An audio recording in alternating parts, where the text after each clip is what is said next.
Hey YouTube, this is Emily. And this is Bassel, and we will be giving you a brief biomechanical analysis of mogul skiing. And don't forget to hit that subscribe button and the thumbs up if you like this video. Now we'll give you a little history on how skiing all began. Skiing began in the Middle Ages as a way for Scandinavian people to farm, hunt, and fight in their cold, snowy climate. By the 18th century, the Swedish army even trained and competed on skis. And in the 1800s, skiing became a recreational sport.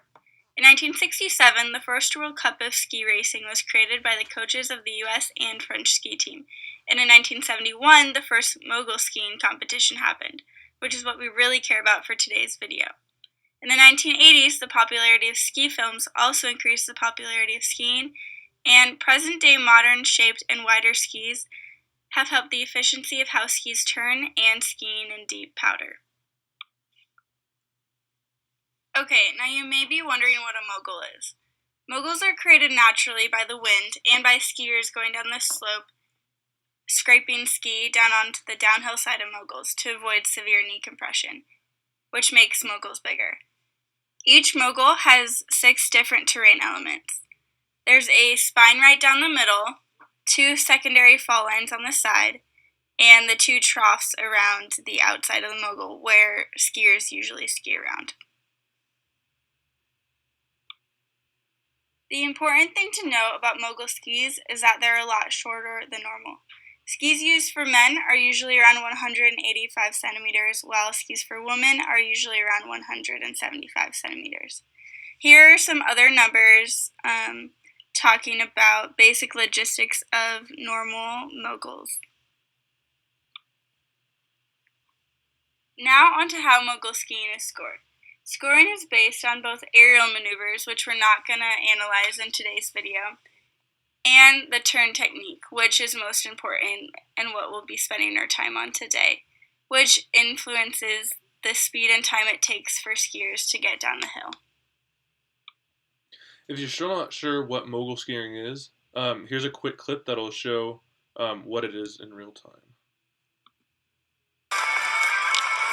There's the first jump, and then now they're going down the moguls, and then they'll finish it off with a jump at the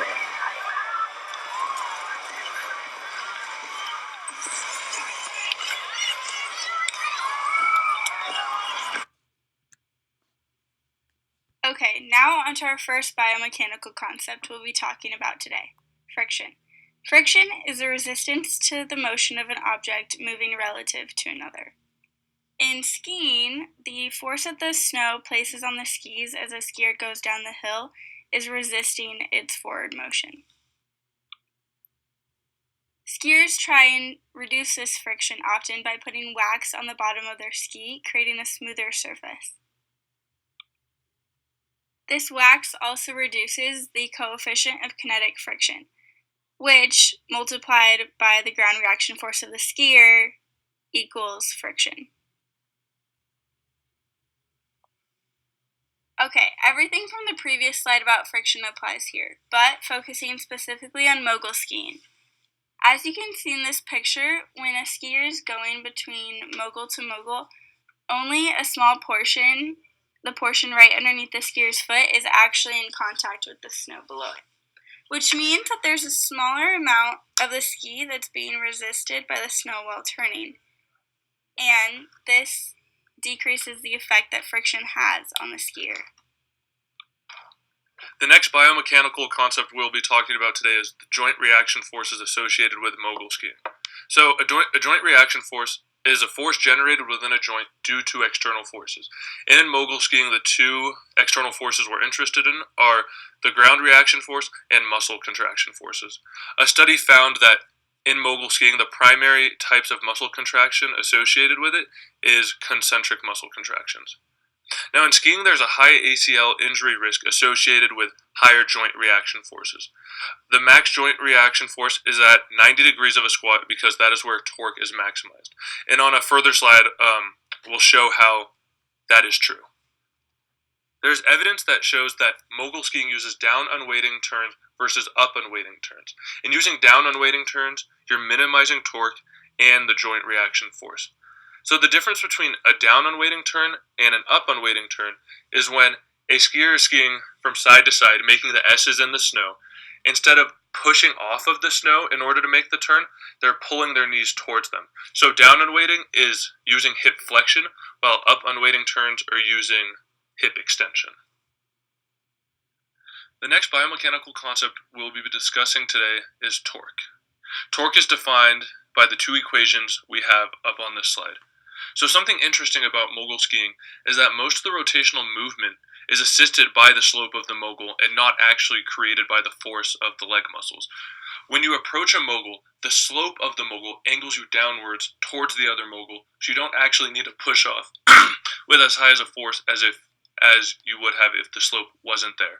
So that being said, most of the angular acceleration is primarily based on changes on the mogul slope, and not as much force is needed, so that joint reaction force is lowered, which is preventing injury. Another interesting statistic found with mogul skiing is that the smallest knee angle, deepest squat, is found in mogul skiing. And that can be troublesome because the lower you go, the closer you get to 90, the higher torque you get, which is defined in the equation above, which could lead to a higher risk of injury. Also, the highest knee angular velocity was found in mogul skiing compared to other skiing techniques, and that is because, as you'll see in a video that we'll play later on, as when a mogul skier is approaching the mogul, they're squatting, and as they leave the mogul, they're coming out of this squat, so it's a constant squat movement throughout the entire course. Now we'll be looking at the blue line versus green line mogul skiing technique.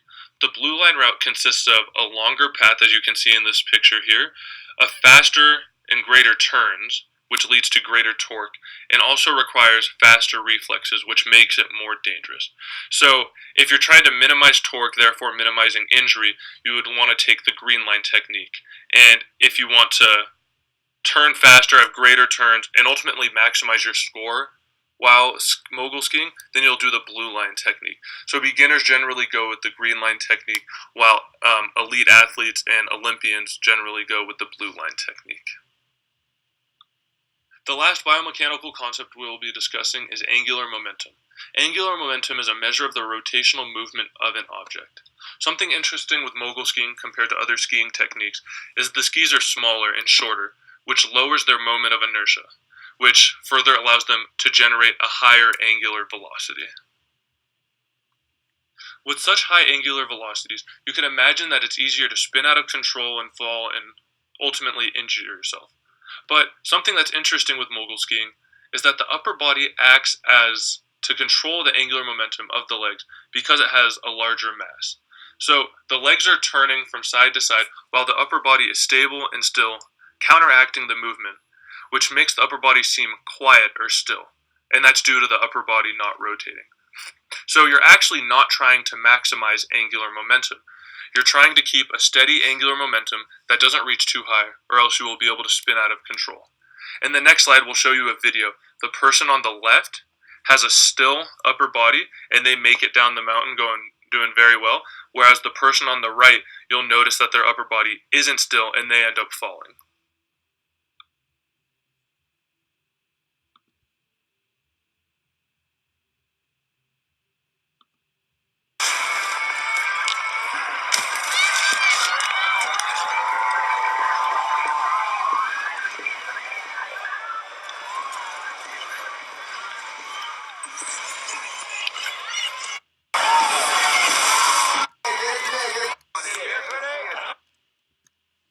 In conclusion, minimizing friction, minimizing torque created by the body by using the mogul shape, and maintaining control and angular momentum are all aids that mogul skiers use to complete the course as fast as possible. Boom. Voila, we're done. I thought we were using the other video, but Which one? I see now. Yeah. I was confused, but now